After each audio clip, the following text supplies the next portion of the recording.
I'll defend him. Every head in the courtroom turned at once. All eyes landed on the voice, sharp, unshaken, and utterly unexpected. A young black woman stood at the back of the courtroom. Her janitor's uniform navy blue coveralls with a name tag reading Sierra was still damp with cleaning solution. Sweat glistened on her forehead. She clutched a worn messenger bag stuffed with documents to her chest. Some laughed, some scoffed. A few pulled out their phones to record.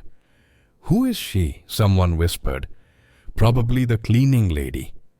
"What's next?" The janitor taking the bench. Laughter rippled through the gallery, but Sierra Matthews didn't flinch.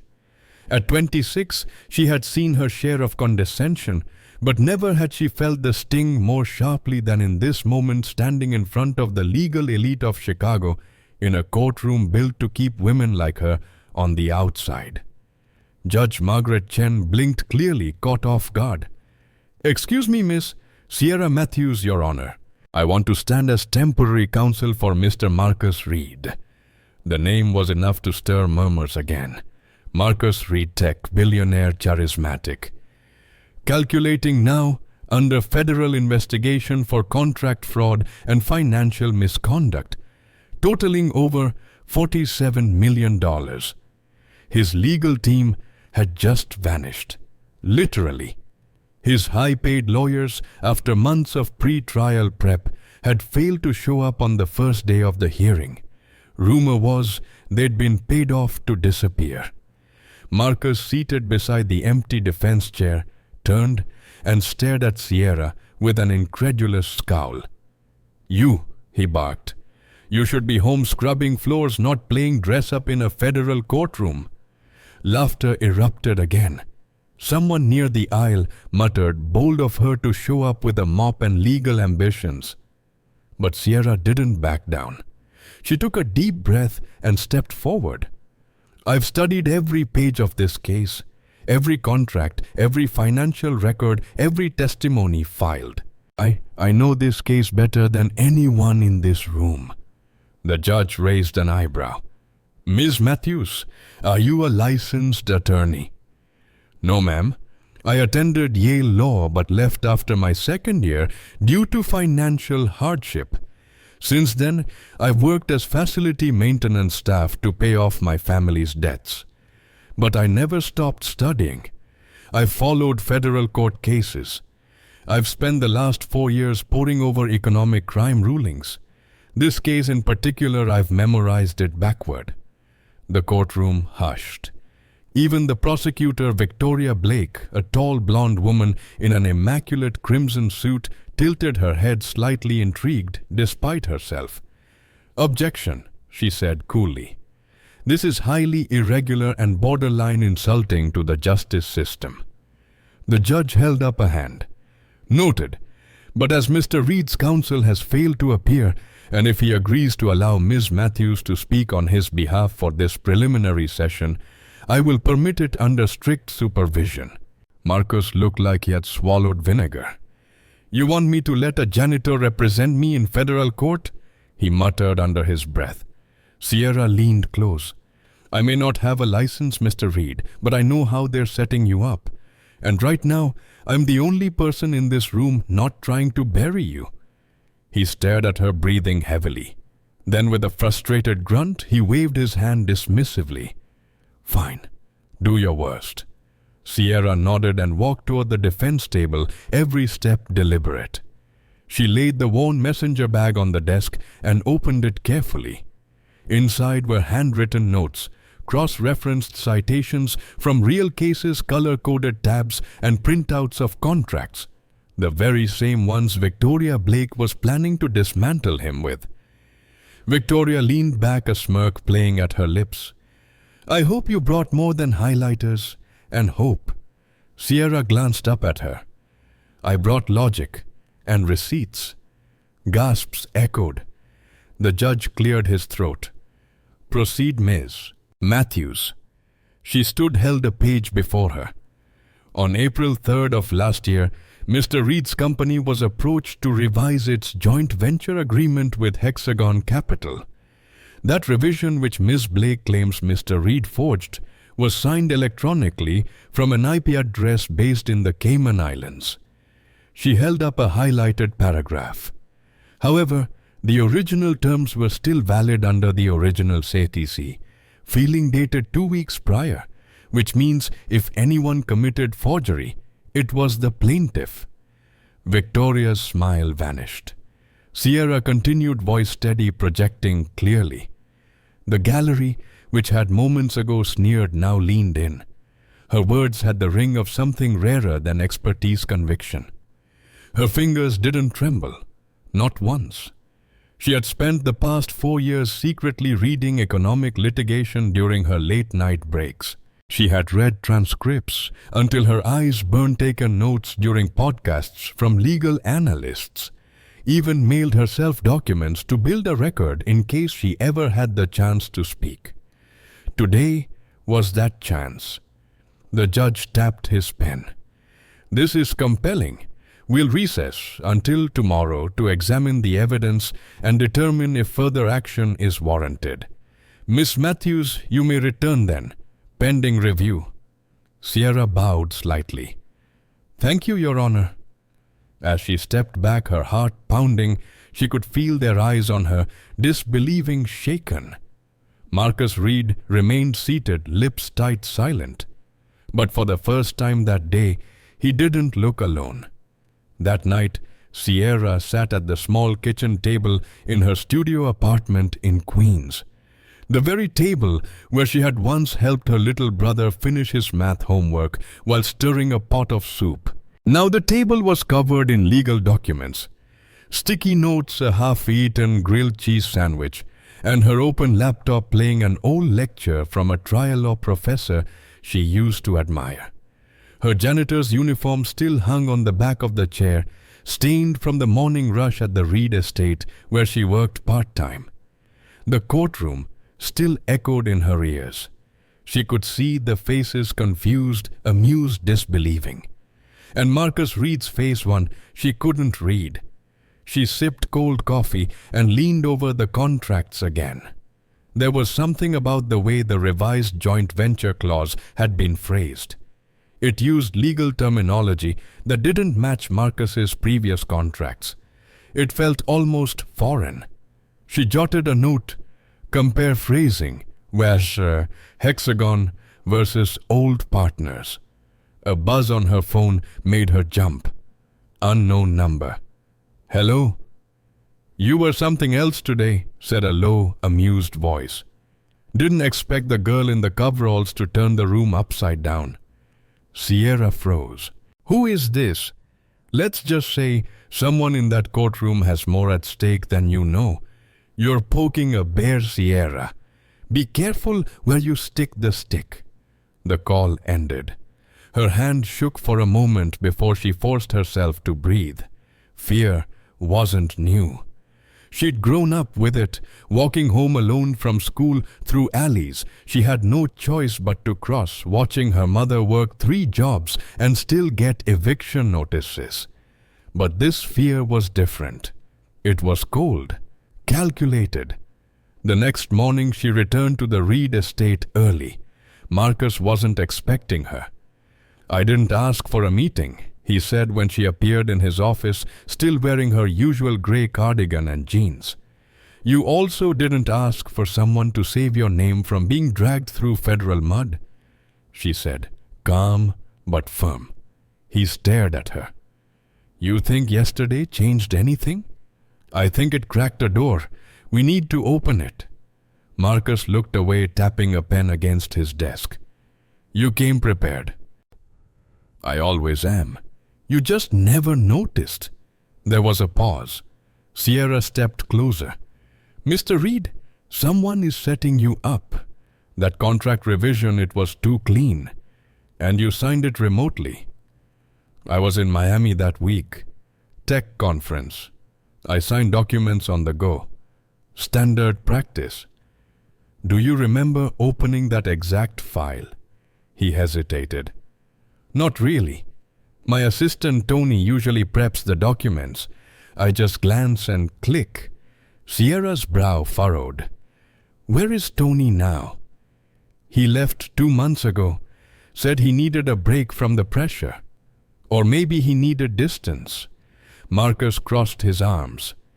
You're implying Tony forged my signature. I'm saying someone used your trust to manipulate these documents. And I think it started with Tony. Later that afternoon, Sierra took the subway to Midtown and found the old building where Tony had once shared a co-working space. She walked the hall slowly scanning the nameplates. Suite Fabi still read Tony Vasquez Contract Consultant. She knocked. No answer. But the door was ajar. Inside, papers were scattered, drawers open, a laptop missing from its charger. The air smelled faintly of burnt coffee and urgency. Something had spooked him. Sierra backed out, heart racing. She took a photo of the office for reference, then turned to leave, but not before noticing a folder left on the floor near the desk. Inside, there were 3 copies of a contract draft identical to the ones in the court case. But 2 had different metadata footers. One listed Cayman Islands.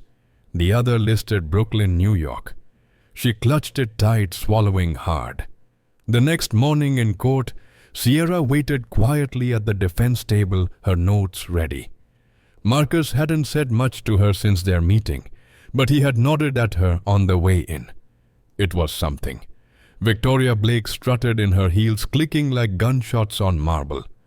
"Good morning," she said sweetly, but her eyes were cold.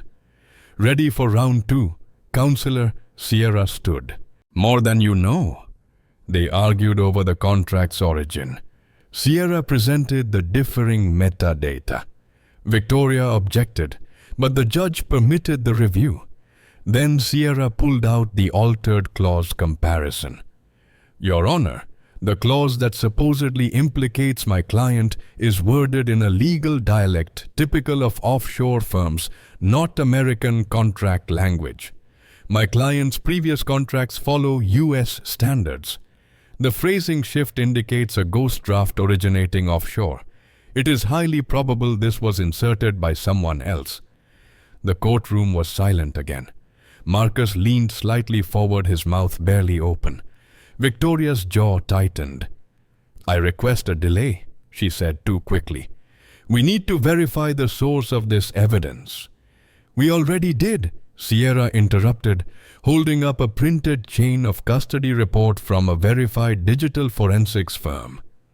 This copy came from the hard drive of Tony Vasquez, who, by the way, hasn't been seen since yesterday morning. The judge nodded slowly. "This is no longer a simple fraud case. We may be looking at evidence tampering and conspiracy." As recess was called, Sierra stepped outside into the cold wind, her lungs finally taking in air. She leaned on the railing and stared at the city below. Marcus joined her moments later. "I don't know what to say." "Then don't," she replied, eyes still forward. "Just don't ever underestimate the woman in the coveralls again."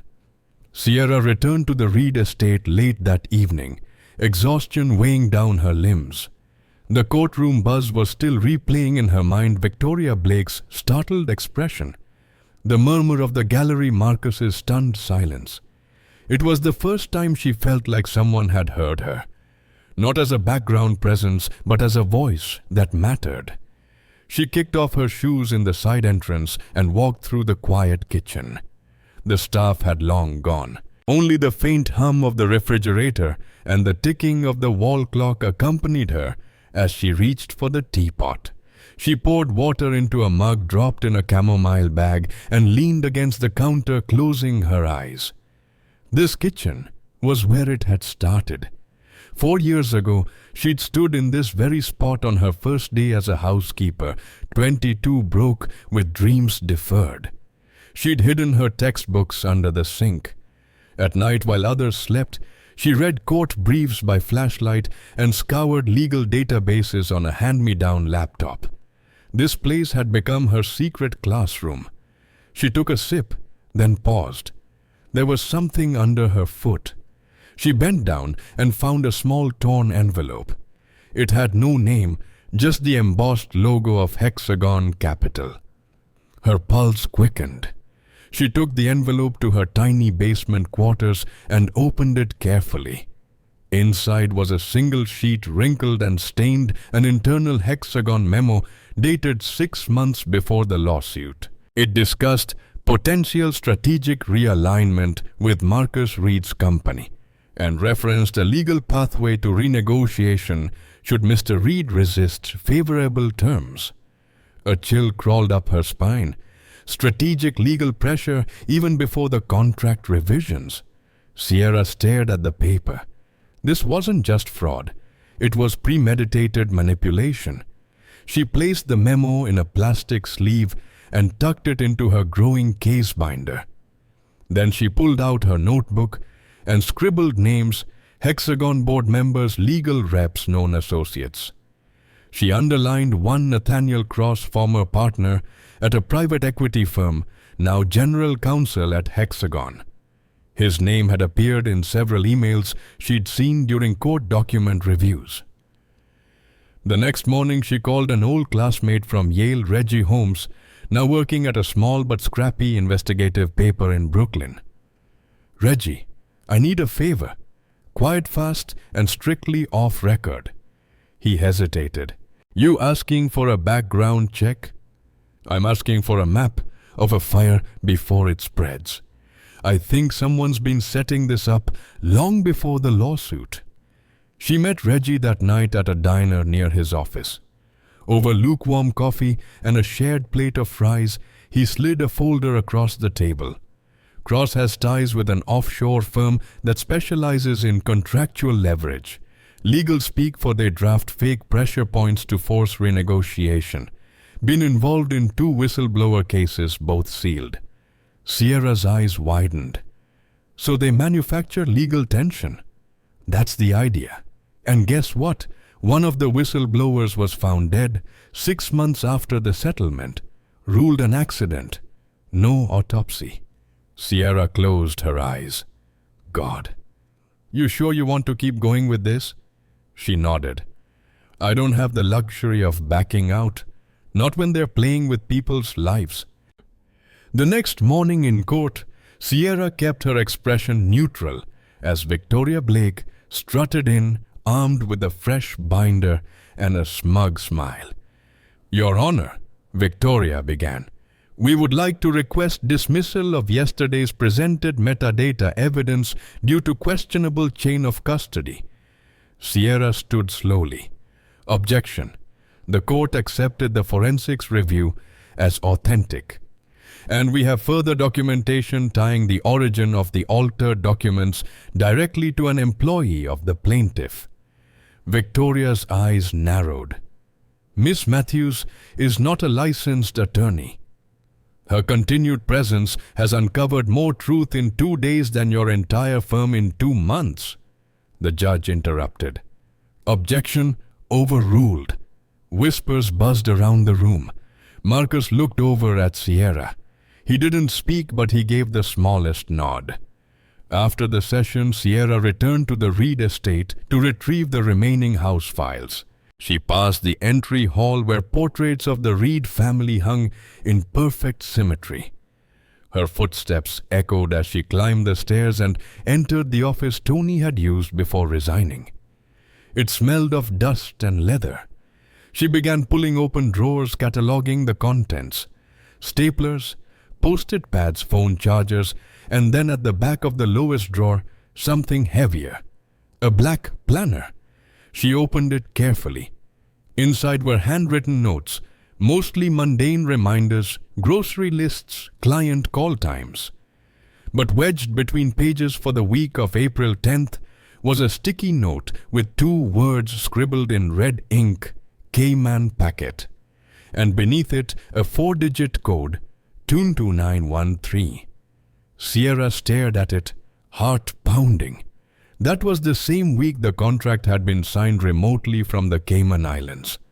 Could this be a safe deposit box? A courier file. She wasn't sure yet, but it was a clue, a real one. She was still staring when Marcus entered the office behind her. I should have paid more attention, he said quietly. Sierra didn't turn. You trusted people who wanted your name more than your partnership.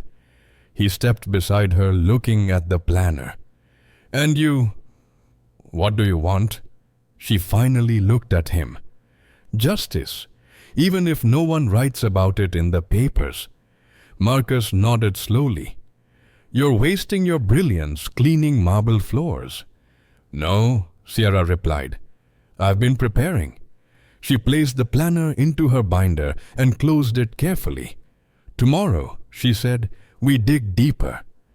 2 hours after sunrise, Sierra stood across the street from a dull grey building in Jersey City, her coat drawn tight against the early spring wind.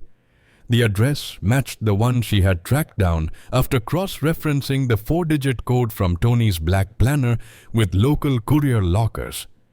The Cayman packet note had kept her up all night flipping through theories, dates and shipping manifests until the code finally led here. A private storage service used often by corporate clients for sensitive materials. She stepped inside her boots, echoing softly on the concrete floor.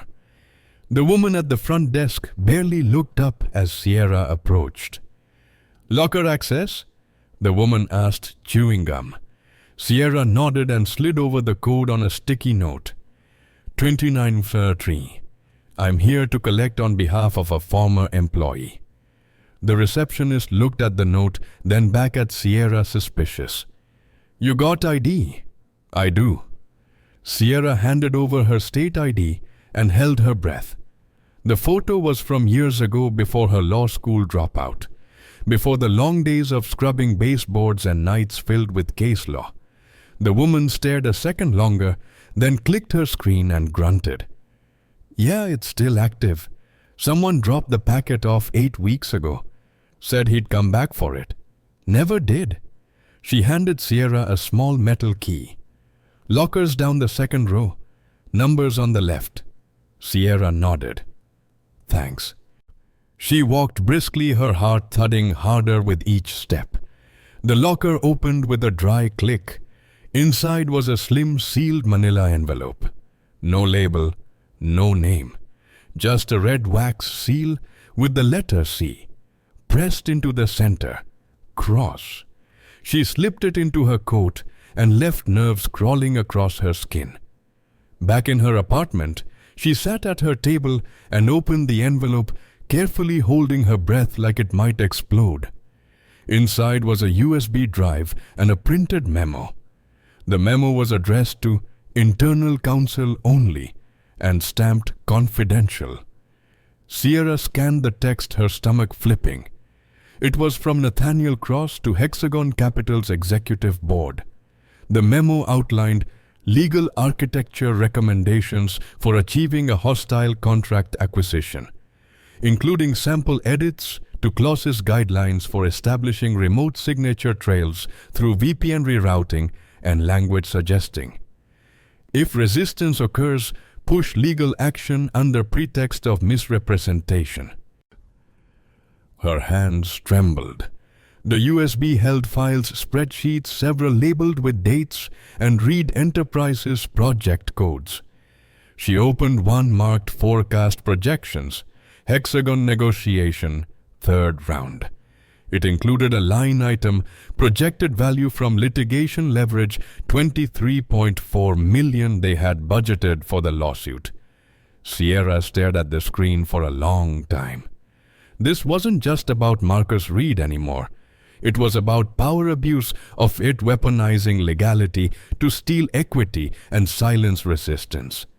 And it was happening in boardrooms like this likely every day. She printed the memo and highlighted the core sections. Then she grabbed her coat and headed to the Reed estate. Marcus needed to see this now. He was on a call when she arrived. She handed him the memo wordlessly. He glanced at the heading and froze. Where did you get this? Tony left it in a storage locker. The USB has more. They had this planned months before you even hesitated to sign anything. Marcus rubbed his face, the blood draining from his cheeks. They were going to steal the company with or without me agreeing. Sierra nodded. And frame you in the process so you couldn't fight back. He leaned back slowly. We need to bring this to the court. We will, she said. But first we need to seal the trail. If we submit this without verifying the chain of custody, Victoria will rip it to shreds. Marcus exhaled. I'll call my IT lead. He's worked on secure financial forensics before. No, Sierra said firmly. We don't tell anyone else yet, not until we know who's clean. Later that evening, Sierra took the files to Reggie at the diner. He examined the memo and USB files carefully. Whoever wrote this, he muttered, has the moral compass of a snake. Can you help trace the IP logs, confirm it's Cross's network? Reggie nodded. Give me 2 days, maybe less if my guy at the tech desk owes me a favor. As they talked, Sierra noticed an older man across the diner watching her. His eyes were sharp, and he didn't even pretend to hide his interest. She stiffened slightly. Reggie noticed. Friend of yours? No, Sierra murmured. But I've seen him before at the courthouse 2 days ago. Think you've been made? Maybe. That night back home, Sierra reinforced the deadbolt on her door and downloaded the files onto 2 additional encrypted drives. One she stashed in a hollow book, the other in her freezer wrapped in foil and hidden behind a bag of frozen peas. A precaution she'd picked up from an old documentary on whistleblowers. Then she sat down and began drafting a timeline, every event, every signature, every meeting that had led to this moment. She outlined how the contract terms evolved when Tony had submitted travel expenses from the Caribbean, and when Cross had suddenly requested full control of Hexagon's negotiation terms. By 2:30 a.m., her table was covered in highlighters and notes, like a map of someone else's conspiracy. Only it was all real, and dangerously close to being buried. The next day in court, Sierra walked in with steady steps. She greeted Marcus with a nod, avoided Victoria's stare, and took her seat at the defense table. The judge began. We will now hear any additional pre-trial disclosures. Victoria stood. Your Honor, I'd like to request the court reject any further speculative claims from the defense, particularly from someone still without a license to practice law. Before the judge could speak, Sierra rose. I would like to submit a confidential memo authored by Nathaniel Cross, General Counsel, for the plaintiff outlining premeditated legal tactics, including forged documents and hostile acquisition strategies. Gasps filled the room. Victoria stepped forward. This is absurd. Sierra handed the document to the bailiff. The memo is time-stamped, includes metadata logs, and was discovered in a secure storage location rented by Tony Vasquez, the former assistant to Mr. Reed. The judge read in silence for a long moment, then looked up. This, if authentic, changes everything. Marcus looked at Sierra, eyes wide with something new, not just surprised respect.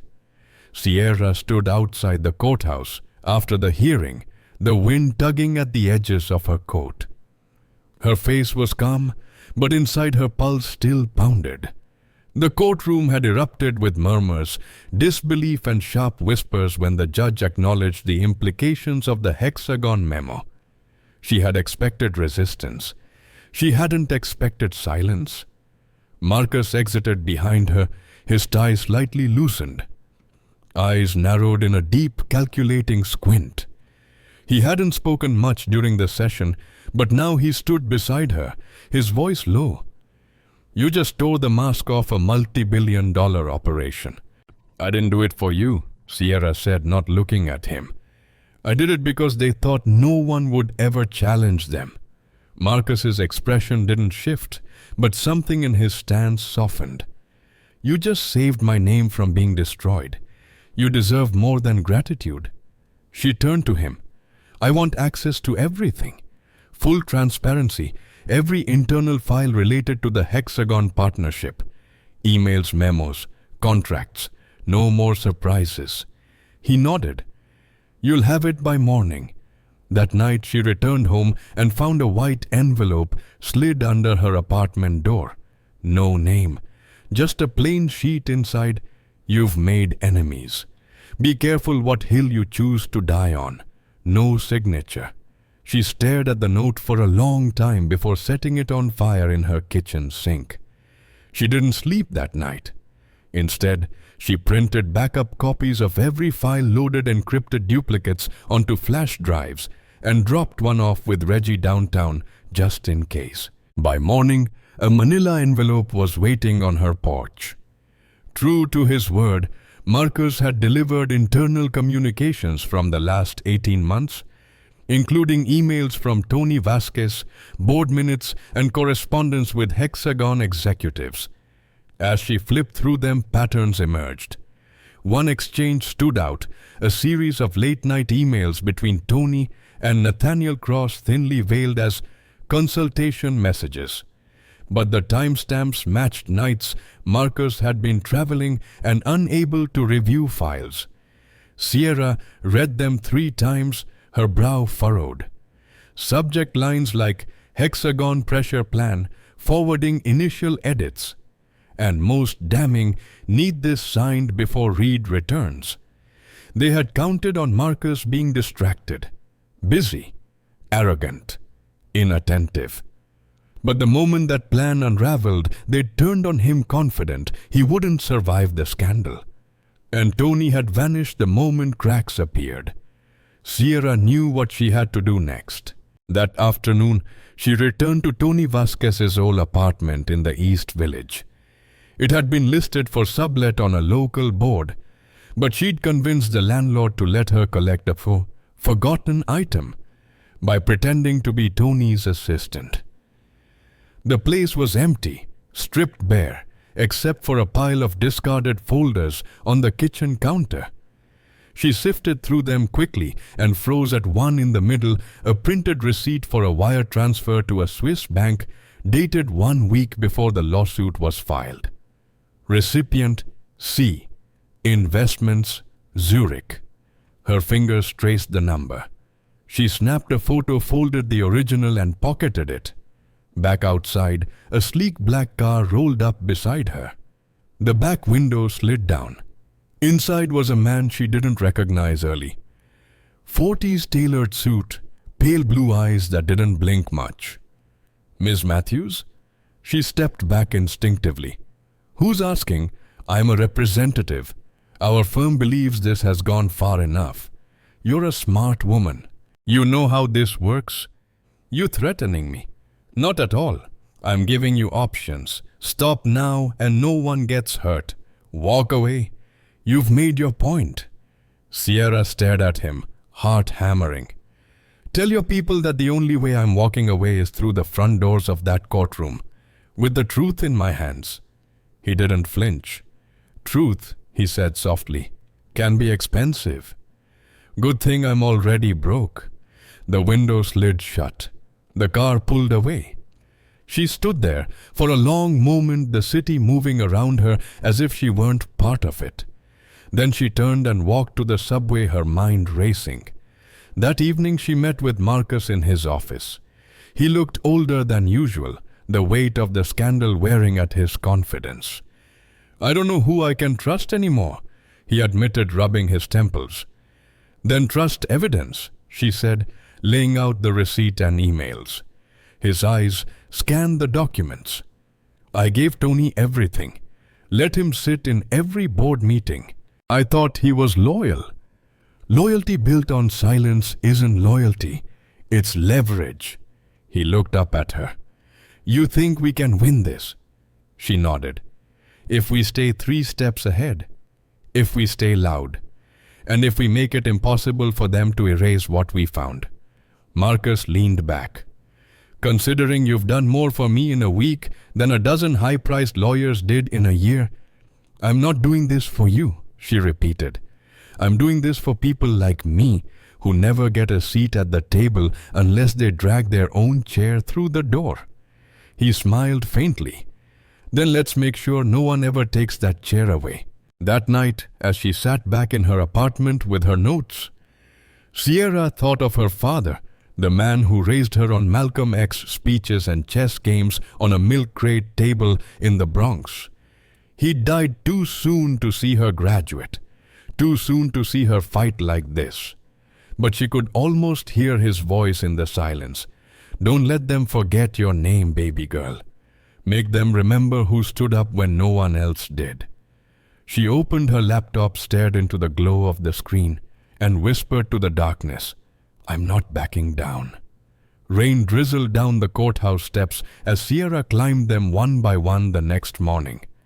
Her coat was soaked through hair, curling slightly at the edges, but her grip on the evidence folder never loosened. She had gone over it 10 times the night before every memo, transfer receipt email and timestamp. Today wasn't just another hearing. Today, they were submitting the documents that might finally shatter the hexagon facade. Inside the courtroom, the energy was different. More eyes on her now, less mockery, more uncertainty. Some still saw her as an anomaly, others as a threat. But for the first time, they didn't dismiss her.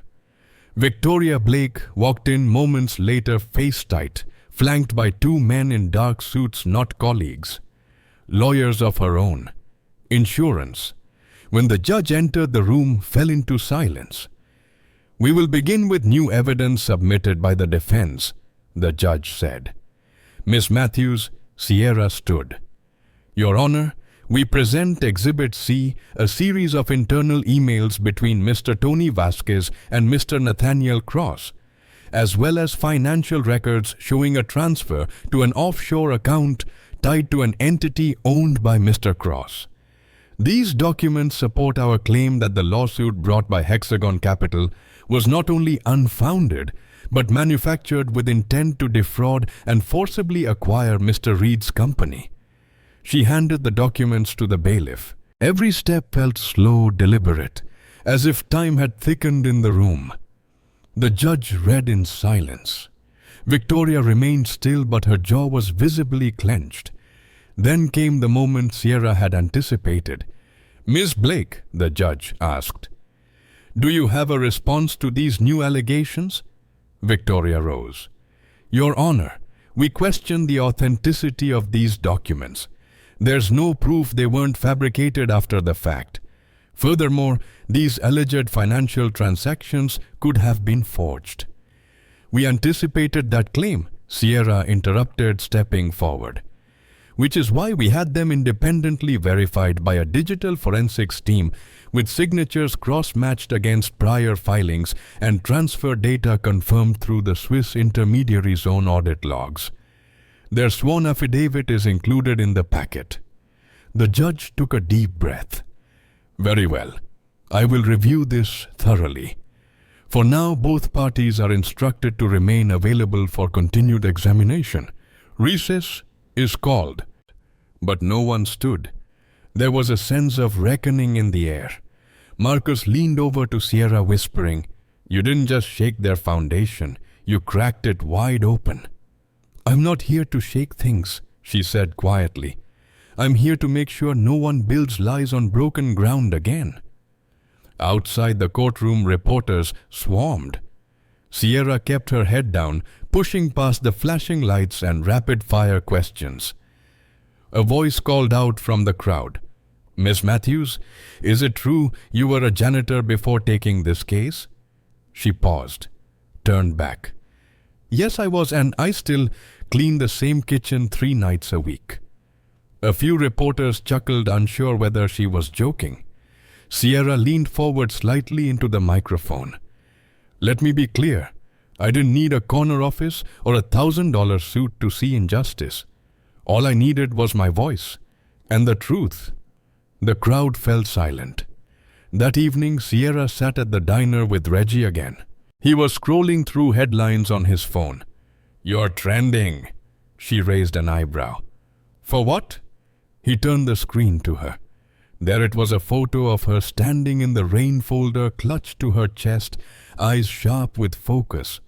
The headline read, "The janitor who might take down a $1 billion empire." She exhaled. "That's not what this is about." "No," Reggie said. "But it's what they understand. A woman who wasn't supposed to speak speaking loudly. A black woman in coveralls showing up where billionaires crumble. That's the story." She shook her head. "I don't want fame. I want justice." Reggie leaned in. "Then stay ready. Because when you speak truth to power, power speaks back. And it doesn't always whisper." As if on cue, Sierra's phone buzzed. A text. Unknown number. "He knows where you live." She swallowed hard. They weren't even pretending anymore. Reggie's face hardened. "You need protection. Let me get someone to stay near your building. Quiet. No drama." "I'll be fine," she said, but her voice lacked its usual steel. That night her sleep was shallow. Every creak of the pipes, every groan of the walls made her eyes fly open. She kept her binder on the nightstand, hand resting on it like a shield. By morning she looked worn but ready. She returned to Marcus's estate for one last meeting before the next hearing. He looked up from his desk as she entered. "You're making enemies in high places." "I don't mind heights," she said. "I just want to know where the ladder ends." He slid over a new document. "I had my private counsel draft a motion to dismiss the lawsuit based on criminal tampering. With your evidence, it could work." Sierra read it carefully, nodding. "Good. But we don't just dismiss. We countersue. Fraud, defamation, emotional distress. Let them feel what it's like to have the system turned on them." Marcus studied her. "You've changed." "No," she said. "I've just stopped hiding." As she left his office, Marcus stared after her for a long moment. For the first time in weeks, he didn't feel like the most powerful person in the room. And he didn't mind it one bit.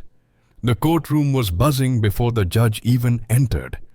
The press benches were filled, some reporters standing in the back whispering updates into their microphones.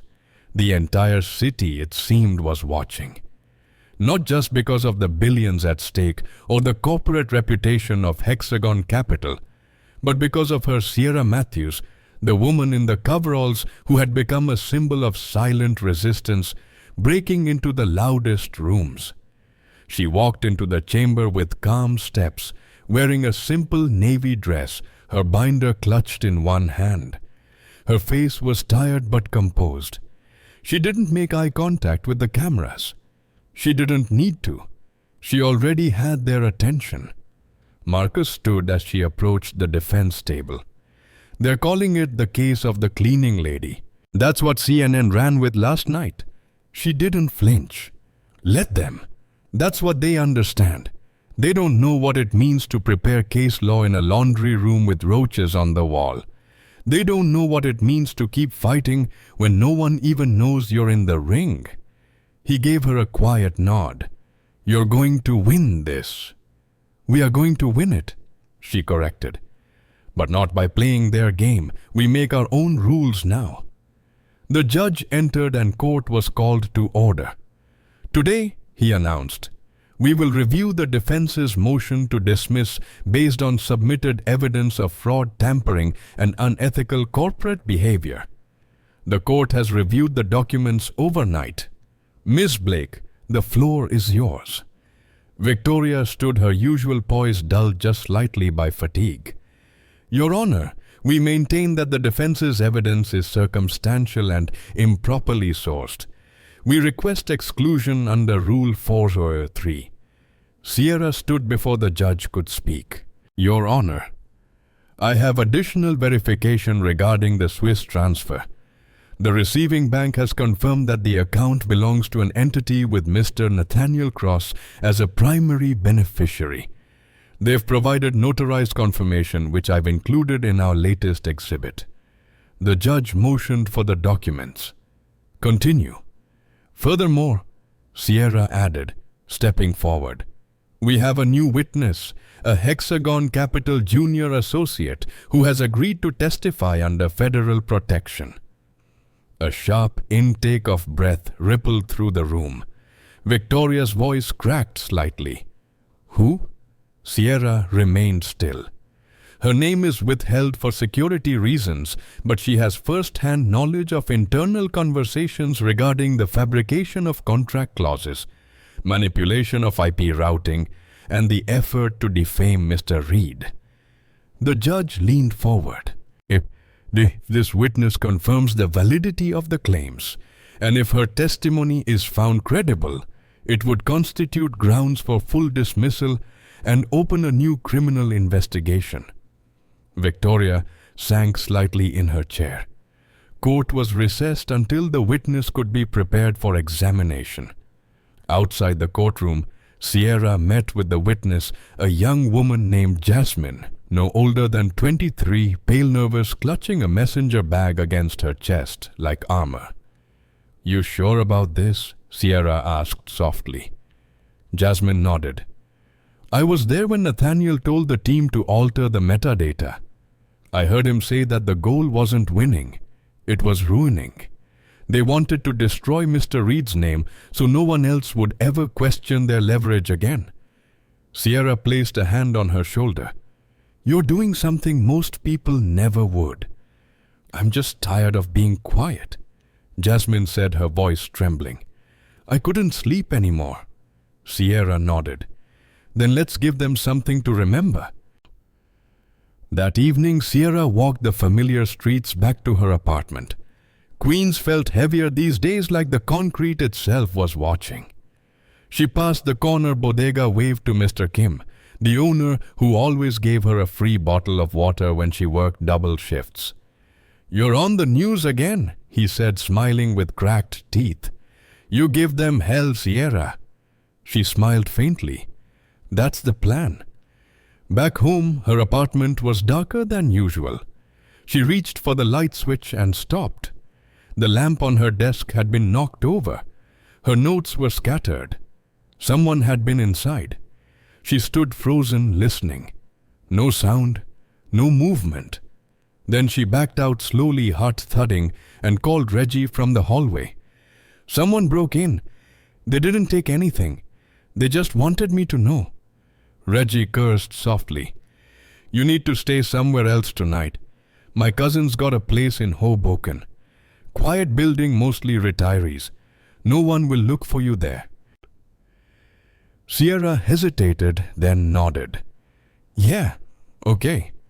That night, in a small one-bedroom filled with doilies and porcelain cat figurines, Sierra sat on a borrowed couch and stared at her case files. She should have been afraid, but she was beyond fear now. She was focused. She called Marcus just before midnight. "I want to go public," she said. He paused. "You're already public." "No," she replied. "I mean full transparency. Press conference. Show the documents.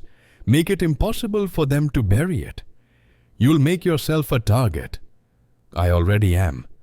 Marcus exhaled. "Okay, I'll arrange it. But once we step out into that spotlight, there's no coming back." Sierra stared out the window at the quiet street. "Then we step together." The next morning, standing behind a podium outside the courthouse, Sierra faced a wall of microphones and reporters. Flash bulbs went off like lightning. Her voice was calm. "I was not hired to fight this case.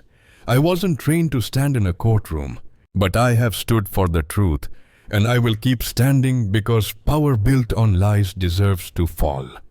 Behind her, Marcus nodded once, his face unreadable. And somewhere in the crowd, someone whispered, "She's not just defending him. She's defending all of us." The day after the press conference, Sierra woke up in the quiet apartment in Hoboken to a soft knock at the door. She opened it slowly, half expecting a reporter, or worse. But it was Reggie, holding 2 coffees and a bag of croissants from the corner cafe. "Thought you could use some fuel," he said, stepping in with a cautious smile. Sierra took one of the cups. Thanks. I barely slept. I kept waiting for something to happen. A call, a knock, anything. Well, Reggie said, sitting down beside her. Sometimes the most dangerous moment isn't when they come after you. It's when they go quiet. Sierra nodded. She understood. After the press conference, there'd been a wave of support messages poured in from people she didn't know. Single mothers, law students, janitors who said her story reminded them of their own fights. But the silence from Hexagon, that was unsettling. No statement, no denial, no counterattack, just stillness. Marcus called mid-morning. Cross hasn't shown up to his office in 2 days, he said without greeting. Victoria Blake filed a motion to withdraw from the case this morning. Claimed conflict of interest. Sierra stood from the couch, stunned. She's backing out. Looks like it. And Jasmine was contacted by someone last night. Not a threat, not directly, but a message. They know she's testified. They're scrambling. Sierra's grip tightened on the phone. They know it's falling apart. Marcus lowered his voice. Sierra, I've seen men with money do unspeakable things to protect a secret. Be careful. I'm not going back underground, she replied. Not now. By noon, news outlets were reporting on Cross's disappearance. Financial records were leaked, suggesting accounts in Panama, Zurich, and Singapore, all connected to shell companies Hexagon had denied knowledge of.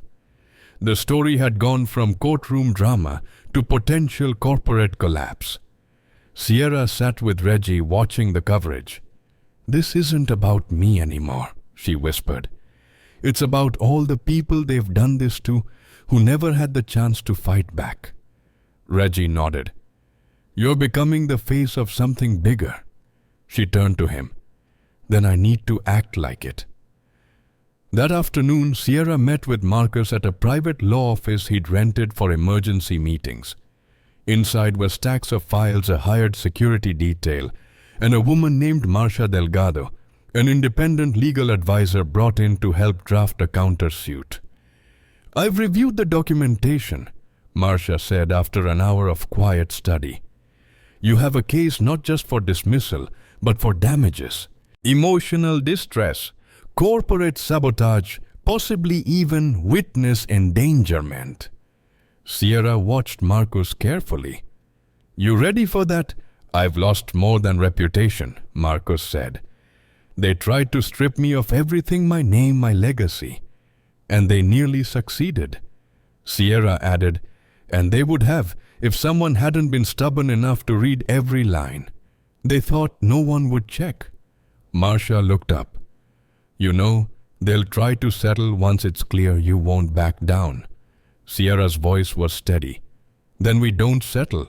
We make sure every piece of this is public. We drag it all into the light. Marcus leaned back. This is war now. No, Sierra corrected. This is justice. War is what they did when they thought no one was watching. That night, as she returned to the Hoboken apartment, her phone buzzed again. Another blocked number. She answered with a steady voice. Hello? Thought you were clever, huh? The voice was gravelly older, thick with disdain. You think you've won something? Not yet, Sierra replied calmly. You don't know who you're dealing with. I know exactly who I'm dealing with. Men who hide behind power and fear. But I'm not afraid of either. The line went dead. She stared at the screen for a long time, then opened her laptop and began working. She drafted a full statement of facts linking each document, timeline, and piece of evidence into a single coherent narrative.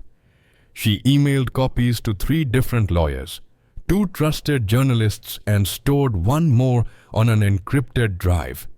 If anything happened to her, the truth wouldn't die with her. The following morning, Jasmine called in tears. They tried to get to my father, she said. He owns a laundromat in Flatbush. Someone came in last night, broke the front window. Didn't steal anything. Just left a note. Stay quiet. Sierra's stomach twisted. Is he okay? He's shaken. I am too. But I'm not backing down. Sierra closed her eyes. We're almost there. Just hold on. By Friday, the judge ordered a full evidentiary hearing. Cross was still missing, and Hexagon's board released a half-hearted statement denying involvement, but their stock had dropped 22% in 2 days. Shareholders were panicking. Investigations were being launched by the SEC. Marcus stood beside Sierra outside the courthouse steps. This time, not as a man seeking redemption, but as an ally in the fight. Reporters asked questions. Cameras flashed. But it was Sierra who stepped up to the microphone. This isn't just a victory for me or for Mr. Reed. This is a moment for everyone who's ever been silenced by a system designed to protect the powerful. We've shown that with truth, persistence, and the courage to keep standing, even the strongest walls can crack. The crowd applauded, and somewhere in the back, Jasmine stood silently, tears on her cheeks. Sierra caught her eye and nodded. They were no longer fighting in the shadows. They were building something brighter, something lasting, and the storm that had once threatened to destroy them was finally breaking apart one lie at a time. The morning of the evidentiary hearing arrived with an eerie calm. A pale light seeped through the clouds as Sierra walked up the courthouse steps, flanked not by security guards or lawyers, but by the weight of a nation watching. Her name had become more than a headline. It was a symbol, now whispered in cafes, written in blogs, quoted in college classrooms. She passed through the metal detectors, her binder clutched to her chest. Inside were the last pieces emails confirming internal discussions between Hexagon board members, depositions from other staffers, and most importantly, a sworn statement from Jasmine's father, now backed by community support after the attack on his store. Marcus met her just outside the courtroom door. He looked tired but resolved. His suit was crisp, but his eyes held something gentler than before. Gratitude, maybe. Respect. You ready? He asked. Sierra gave a half smile. I was born ready. They just didn't know it. The judge entered the courtroom moments later, his presence commanding the hush that followed. The room was packed, press spectators, junior lawyers clutching notepads, and a handful of Hexagon board members who had chosen to show up. Not to defend the company, but likely to protect their individual reputations. Today's hearing, the judge began, will determine whether the court recognizes the claims of fraud and misconduct presented by the defense, and whether we proceed to trial or refer these findings to a higher authority for criminal investigation. Sierra stood. Your Honor, I'd like to begin by submitting Exhibit D, an email from Mr. Cross dated 2 months prior to the lawsuit filing, in which he outlines a path of pressure through legal maneuvering intended to destabilize Mr. Reed's holdings and force a renegotiation of key assets. The judge raised an eyebrow, and the authenticity, confirmed by 3 forensic analysts, metadata aligns with known device logs, and the sending IP traces back to a Hexagon Capital Secure VPN. Victoria West was gone. In her place was a stiff-looking man from a white shoe firm trying hard to remain stone-faced. He stood. Your Honor, the plaintiff does not deny the existence of the email, but claims it was taken out of context. Sierra didn't wait. Then let's put it in context. She pulled up a projection of the full thread. The chain includes responses from other board members agreeing to the plan, including comments like, Reed won't see it coming, and make sure Tony handles the signature trail. Gasps echoed through the gallery. The judge glanced at the screen, then at the new plaintiff's counsel. Do you have a response? The lawyer cleared his throat. Not at this time. The judge looked toward Marcus. Mr. Reed, do you wish to make a statement? Marcus stood slowly. I built my company with people I trusted. Some of them betrayed that trust. But what matters today is not just clearing my name. It's recognizing what was done to silence voices like Miss Matthews's. She wasn't supposed to be heard, but she is loudly, clearly, and truthfully.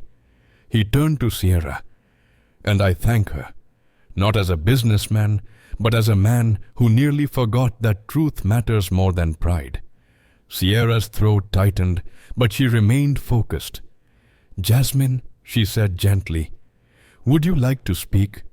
The young woman stood shaking slightly, but with a fire in her eyes. I joined Hexagon because I believed in opportunity.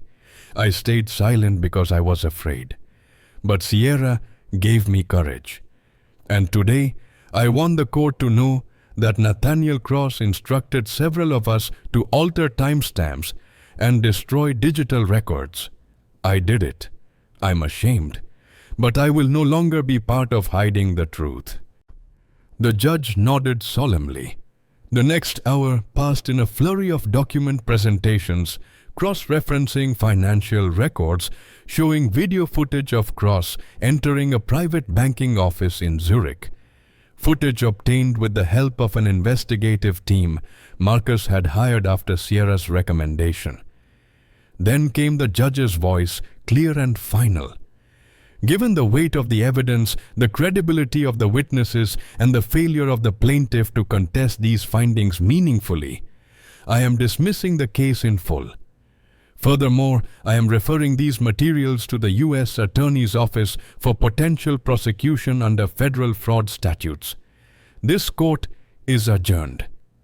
There was no explosion of cheers, no applause. Just silence, heavy reverent like the moment after a storm breaks and the world holds its breath.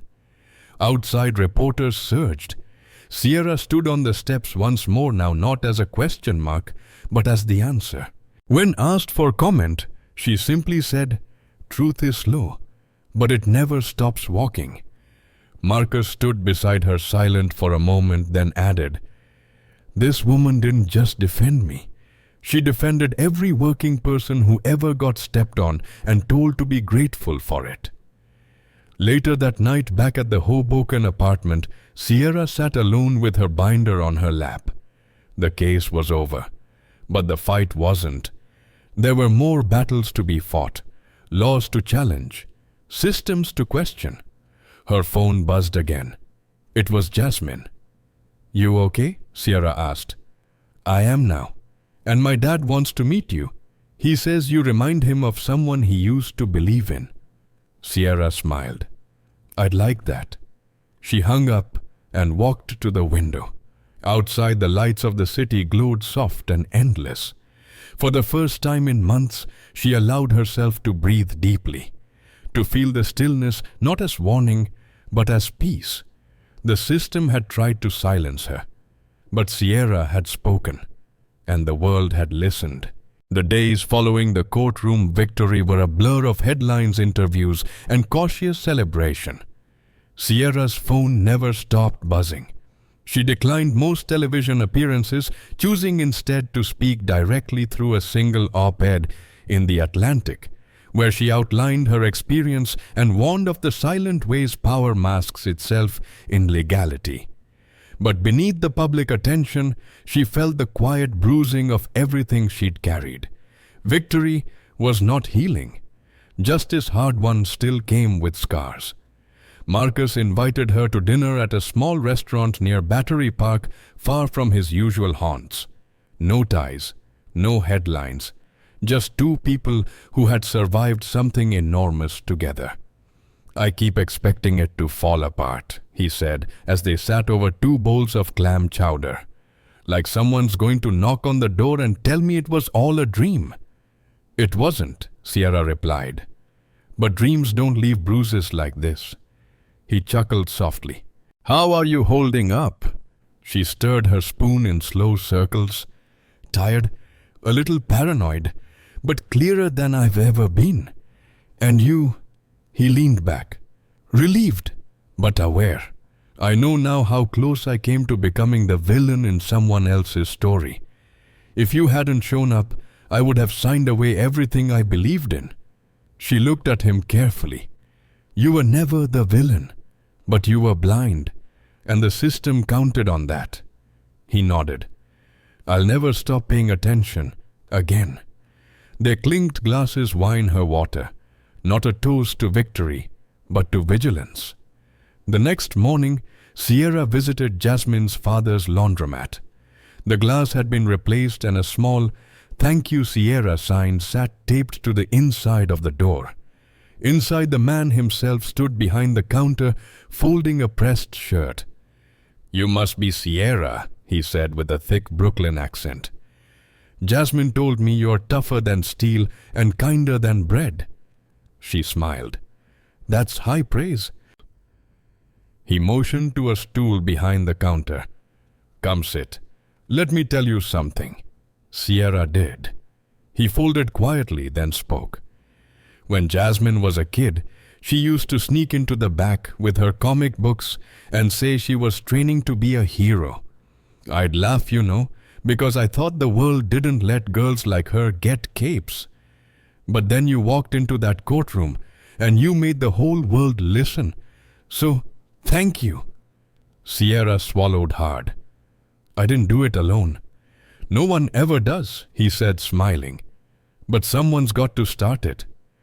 They shared coffee, and for a while it felt like family. Later that week, Sierra stood before a crowd at a community law forum in Harlem. She wasn't wearing a suit, just a sweater and jeans. Her voice carried the same quiet power that had filled every courtroom. Justice, she said, doesn't happen in marble halls. It starts in mail rooms, in kitchens, in janitor closets. It starts with someone saying, no, this isn't right, even if no one else is listening. And sometimes it ends with people in power losing their comfort so that truth can breathe. The crowd stood and clapped, not out of obligation, but because they saw themselves in her struggle, in her courage. After the event, a young black woman approached her, maybe 20 years old, holding a battered copy of Civil Procedure for Beginners. Miss Matthews, I want to do what you did. I want to fight for people who don't even know they need help yet. Sierra took the book, thumbed through its wrinkled pages and handed it back. Then start by learning their names, their pain, their stories. Law is just a tool. The real work is in listening. The girl nodded. Thank you. As Sierra walked back to her car, she passed by a mural on a nearby wall, freshly painted vibrant in the late afternoon sun. It was her coveralls, and all standing with her arms folded. Behind her, the words, "She didn't ask for permission." She stared at it for a long time. Then she laughed a short, surprised breath of joy. She took a photo, not for social media, but for herself. Proof that something had changed. Back in her apartment that night, Sierra sat at her kitchen table. The binder, the one she had carried through it all, was now closed. But she didn't put it away. Not yet. She opened her laptop and began to draft a new document, the Justice Collective. Her goal wasn't to become a partner in a firm. It was to create something accessible, a foundation where ordinary workers, underpaid employees, and whistleblowers could seek legal guidance without fear of price tags or retaliation. Because justice, she knew, should never depend on the size of your wallet or the shine of your shoes. As she typed, she felt something she hadn't felt in months. Peace. The wound had not healed. The fight was not over. But Sierra Matthews, the woman who once scrubbed floors in silence, was now building a stage for voices just like hers. And this time, the world was ready to listen. 1 year later, the courtroom was different this time. Smaller, less formal, tucked away in the heart of New York's old legal district. No cameras, no media storm, just rows of working-class citizens seated in folding chairs, quiet and attentive. Sierra stood at the front, not in the defendant's box, not on the witness stand, but behind a lectern bearing a modest plaque, the Justice Collective. Free legal access for every worker. She looked out over the crowd: mechanics, bus drivers, home health aides, janitors, baristas. People like her. People who knew the taste of struggle and the weight of silence. This was her audience now. Her mission. Most of you know my story, she began, her voice even warm. And if you don't, you've probably heard someone else tell it louder than I ever intended it to be told. A few chuckles broke the stillness. I never planned to be a lawyer. I planned to work to survive, to keep my head down and do the best I could with what I had. But something happened. I saw something wrong. And I spoke. And then everything changed. She paused. But here's the thing. Nobody tells you speaking up is only the first step. Justice is not a one-time act. It's a daily choice. A fight that doesn't end in the courtroom. It begins there. And it continues here in rooms like this, with people like us. At the back, Marcus Walker stood quietly, hands clasped, smiling faintly. His company had recovered, smaller but more ethical now. He had appointed Sierra as an external ethics consultant, but she hadn't taken a salary. She asked that the budget go toward funding this very room. I started the Justice Collective, Sierra continued, because too many people were being asked to understand the law with no help, no translation, no defense. We were told to trust a system that was never built with us in mind. She glanced at the wall where a mural had been painted, hands reaching upward, not for power, but for justice. It mirrored the one in Harlem, but this one was filled with real names of those the project had helped in its first year. People wrongly fired, whistleblowers protected, tenants defended. And now, Sierra said, we've trained 25 volunteers to offer free guidance. We've translated court forms into Spanish, Haitian, Creole, and Tagalog. We've opened 3 satellite offices, and we're just getting started. Applause filled the room, not explosive, steady, respectful, real. After the gathering, Sierra stepped outside into the autumn air.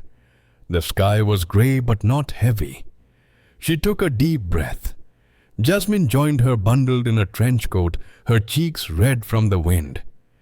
"Can you believe it's been a year?" Jasmine asked, tucking a strand of hair behind her ear. "Feels like longer," Sierra replied, "but also like yesterday." "I still get scared," Jasmine admitted, "that someone's watching, that we'll wake up and it'll all disappear." Sierra put a hand on her shoulder. "The fear doesn't go away, but it gets smaller when you're not alone." They walked together toward the subway, ordinary again, safe in the crowd. Later that night, Sierra sat at her kitchen table. Same spot, same chair. The binder was still there now, filled with notes and printed messages from people she'd helped. A new folder sat beside it marked Legislation Draft Whistleblower Protection Expansion Bill. She wasn't finished. As she typed, her phone buzzed. Unknown number. Her chest tightened for a moment. Then she answered. Sierra Matthews. A pause. Then a woman's voice, soft, hesitant. "Hi, you don't know me. My name is Cassandra. I clean offices in Midtown. Last week I found something I wasn't supposed to see. They told me to forget it, but I can't. I don't know what to do." Sierra smiled gently. "You did the right thing by calling. You're not alone." Silence on the line. Then a sob. Then, "Thank you." Sierra looked out the window at the city she had once believed would never listen to her. And now it was calling. She leaned back in her chair and whispered, "Let's begin again." Because justice wasn't just a battle. It was a legacy. and hers had only just begun.